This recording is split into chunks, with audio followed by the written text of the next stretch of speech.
How to Create a Glitch Monologues Season 23 Chapter 5. This is Season 23 of How to Create a Glitch in the Matrix Monologues Episode 5. In this episode, we will be talking about the doctrine of stare decisis or precedent in the law and drawing into the discussion restructuring.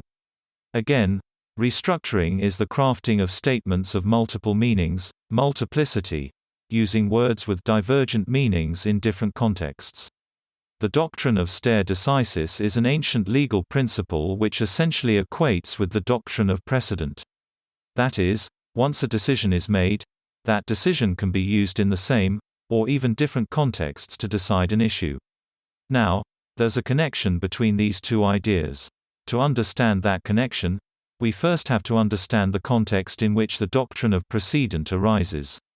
Now, court decisions, especially in common law jurisdictions, are made by the court only when the parties cannot agree on a resolution. That is, the court imposes a non-consensual reality when there are two dissonant consensualities. This means that in the context of that dispute, as between those particular parties, a non-consensual reality will be the result. But precedent tells us that the non-consensual reality that results from such action of the courts will be generated, again and again, in every context which matches, or is anyway similar to the issue as between those two parties. Thus, orders of a court possess this same quality of distributive meaning as restructuring statements do. However, it is artificially created by the doctrine of precedent. Cases flow from context to context, determining the outcomes and generating non-consensuality. Restructuring statements, on the other hand, are distributive of consensuality. They possess the benefit of fitting multiple contexts by virtue of their bifurcation of meaning. Precedent, which is distributive of non-consensuality, reduces the contradiction between outcomes created by distinct decisions in similar contexts.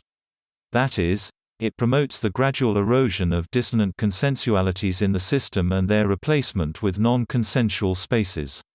Restructuring statements, on the other hand, contain within them the seeds of divergent or mutually exclusive meanings. These meanings, as they are distributed, must necessarily result in the creation of further dissonant consensualities. Now, another application of the compound restructuring technique would be literary restructuring. This involves first making a dictionary of terms with multiple meanings, then using that dictionary to craft a narrative in story form.